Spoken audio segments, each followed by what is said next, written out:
Good morning, good afternoon, good evening, and good night. Whatever time of day it is and whatever day it is, I want to thank you for listening to another episode of AJH Politics. I'm Eric Herman, your host. I'm also the Libertarian candidate for Shawnee County District 1. Today is July 27th, and early voting has already started for the Kansas primaries at this point, which does include a proposed constitutional amendment. So, being that I'm a Libertarian, that's really the only thing that I can vote on. So, that's what this episode is about. It's not really directly related to my campaign. But before I want to talk about this constitutional amendment, I just want to offer my general apologies for the overall audio video quality of my videos and my rambling. I'm not here to be a really good content creator. I just want to kind of get these views out, especially for potential voters. There'll probably be some vulgarity in this video. I feel like I have strong opinions about some of this stuff. I do apologize also about not uploading in a while. I know I said I was going to be posting videos of all of the Shawnee County Commission meetings, and I have definitely gotten behind on that. I do want to be posting videos about the the meetings they had a couple of weeks ago, which was about the 2027 budget. So that's a really important one. Suffice it to say, life gets in the way. Doing some entrepreneurship stuff. I've been busy with Fiesta Topeka in the past week, and I could go on and on and on about my personal life and just trying to find 4 hands in 48 hours in a day when it's just me and my 2 hands to get things done. So it is what it is.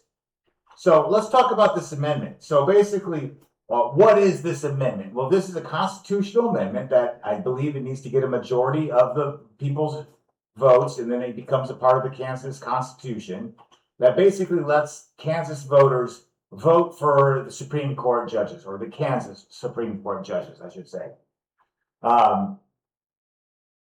Just for the same way that you would ever vote for a governor or a mayor or anybody else. A no vote for this amendment more or less keeps things at the status quo. And so I'm going to go ahead and put up what the all the fine details of that. You can Google it and pause if you need to read, although it's going to sit up there. You don't need to see me talking. But basically right now, they get nominated, it looks by like some sort of panel, and then they can get voted out of office every 6 years. So let's peek under the hood and let's talk about what the motivation is for this, because this is something that you're not going to see on the ballot. This kind of comes from, I guess, either believing in conspiracy theories or opening up your ears to gossip, whatever you want to call it.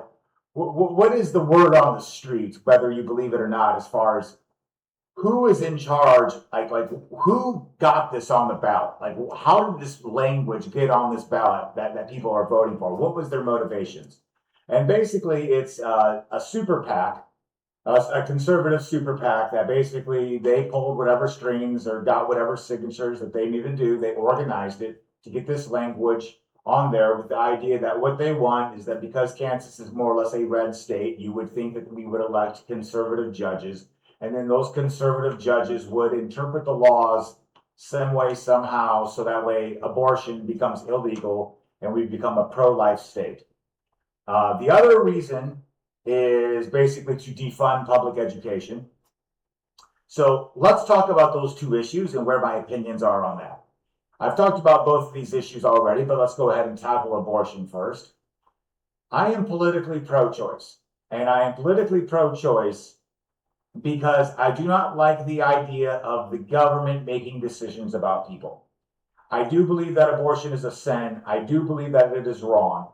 I do not believe that making it illegal stops it any more than I think that gun laws stop gun crime. I just think it basically makes things illegal. And so if somebody has an abortion, what are you going to do? You're going to lock up the doctor, you're going to lock up the mom, you're going to lock up the dad.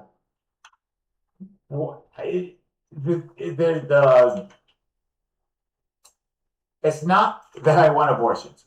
I would love if I could somehow wave a magic wand to make there be 0 abortions. I just don't think that a law or some ruling by a judge has anything to do with that, because laws do not stop crime. Laws Laws just define what crime is. And I don't think that abortion is criminal. I do think that it is sinful, though. So yeah, let's talk about the education thing. So suffice it to say, I disagree with that motivation. As far as education is concerned, again, I don't want the government in our lives. I don't want the government in your healthcare. I don't want the government in your education. I don't like the idea of public schools. The problem is when you allow the government to be involved in something, one, that limits your amount of freedom. Okay, somebody else, in somewhere else at a centralized, non-local authority is going to be making decisions for you. And two, all it takes is one vote and to completely and utterly flip the script. So, I'm rambling a little bit here, but like for people that think that flock cameras are good because they're going to solve crime because they're not criminals, and all I have to do is just tell you, well, what's going to happen when they decide that because of the there's a bad cold out, no one's allowed to go to church, and the police start coming to you because you start having a Bible study in your house. These things can happen. Or how about if it's the other way around? You get somebody that decides that there's no such thing as people being allowed to be gay, and all of a sudden you get arrested because you went to a gay bar because they're tracking you with these things. That's the problem with giving the government control, is even if you like what they're doing, if you're out there and you're saying, oh, I like how they're using the flock cameras to arrest gay people, all you have to do is get somebody else elected, and now the government already has that power where they can use that power to arrest people who like to go to church. I don't like government. What can I say? I'm libertarian. So that's the word on the street. And so there's a certain nefariousness to this motivation that I disagree with. Suffice it to say, I'm kind of like split on it. Like, yeah, I don't like the idea of public education, but I'm also pro-choice. But the whole abortion issue for me personally is just not high up there. So like when I think of like, oh, okay, so what if this happens and Kansas becomes a pro-life state? Like worst case scenario, more people are alive.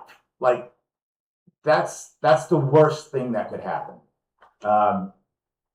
Again, the worst thing is of course the government has control over people's lives, but the consequence of people being alive, like innocent babies, I don't see that as a con. But the nefariousness of it all, because these super PACs have been trying this stuff in Kansas, which is obviously a very red, very conservative state, and it's not worked in the legislature, that annoys me. So on to my opinion.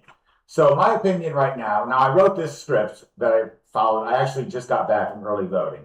And I'm not going to tell you exactly how I voted, but I will say this. Going into that, I was going to let you guys know I'm basically 98% certain I will be voting no on this amendment, and we'll talk a little bit more about why. About 1.9% certain that I'm just going to not vote because I kind of don't care. And I'm about 0.1% that I would actually vote yes on it. So I think now that you know that I voted, so you can throw away that 1.9%. And now the odds have changed. If you understand the Monty Hall problem, just think of how likely it is that I voted no on this. And part of the reason for that is, and this is not a very good argument, I'm just telling you what my motivation is I look at the federal government, and the federal government is aligned into three branches, and one of those branches, the judicial branch, is not democratic. It is technically it's like parliamentary or something. It's where the government elects government officials, right? That's how the Supreme Court justices, the federal Supreme Court justices, get there. Is they get there through the president and Congress. Kind of the same thing with this, although I think it's like with like a panel of lawyers or something to that effect. So it's because I don't believe that democracy is always the right solution, because democracy is the majority bullying the minority. If you get 51% of the people in here that want to turn Kansas into a pro-life state they can do that, or if 51% of the people want to say that owning an AR-15 is illegal, you can do that with democracy, and that's why democracy is an inherently flawed system. It might be the best system, but it is not a perfect system. And I think having a branch of the government that is not having every branch of the government susceptible to that weakness that exists in democracy isn't good. So let's talk about some of the advertising. Now, some of the advertising for no, we'll start with there, basically was kind of what I was just talking to you about. They talked about how there's experts that are in charge of this sort of stuff, which again, it kind of is insulting in the sense that, and by the way, the no vote is the Democrat Party vote. The yes vote is the Republican vote. I know this is a little tricky because the Republicans are arguing for democracy and the Democrats are arguing for not democracy. But they talk about, yeah, like we already have these impartial in air quotes. The system is so corrupt. They talk about like, well, if you do this, then there's going to be all these people that are going to buy votes and they'll like, like propagandize people into electing a certain person just to get what they want. And I'm like, right. The same thing they do for the president and Congress and Senate and state house and state Senate and the governor and your county commissioner and yeah, it's all propaganda. It's all corruption. I already believe in whatever. So I got a tinfoil hat on. I already believe that the state Supreme Court is corrupt because it is government. And I am a libertarian and I believe that government is corruption. So it's like they shoot themselves in their own foot with this advertising compared to like the next advertising over for like why you should vote for this person in the primary or whatever. Now the Republicans, or at least I should say the people that are on the yes side of this voting, they're talking about democracy. They're talking about how the people should be in charge of the courts and not the select few experts, as it were. And it's also kind of like, we got to save our democracy sort of stuff, which is again really ironic because it's the same. I don't want to say. Well, it's the same playbook that the Democrats really ran in 2024 against Trump. Like you have to vote for Kamala because you have to save democracy. And now the Republicans are adopting the same slogan, only for this vote. And there's a reason why libertarians call it a duopoly. And they say, once you wake up to the nonsense and you really just start thinking about what it is that you're saying, it's pretty obvious. So, I've already told you about my voting and how I feel about it. I believe that the correct vote is a no vote. However, I don't really know that the correct vote is a no vote. I am not endorsing the no vote. I think there's arguments to be made about why the yes vote is a good vote. I think it's a little crappy about sort of the deception of what the super rich are trying to do through this thing. But vote however you want. That's my 2 cents on it. I think that's all I got for this video. Thanks a lot for listening. I do want to send out a video about the Shawnee County Commission budget. I don't know when that's going to happen. Life is just busy.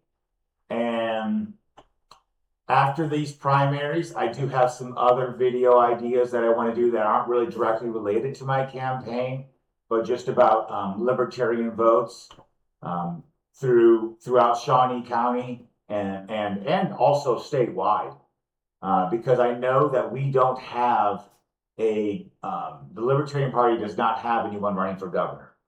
We do have someone running for Senate, and I believe another statewide race. I can't recall off the top of my head. But for the races that don't actually involve a libertarian, like I did last year with the Topeka City Council, where I wanted to basically just just hear the candidate sell me on why libertarians should vote for them, and I'd like to present it to you guys and give it some sort of critique where I highlight at least some sort of positive and maybe offer some sort of con in terms of how I interpreted it. So until then, thanks a lot for listening. Like, subscribe, share, do that stuff. Vote for me. That would be great. This is my campaign. I'm not taking any donations. I'm not door knocking. I'm not spending any money. I'm not doing yard signs. It's what's kind of called a paper candidate. I would love to get elected because I really think that I am the best candidate, because when you look at the corruption of what I just talked about in this video,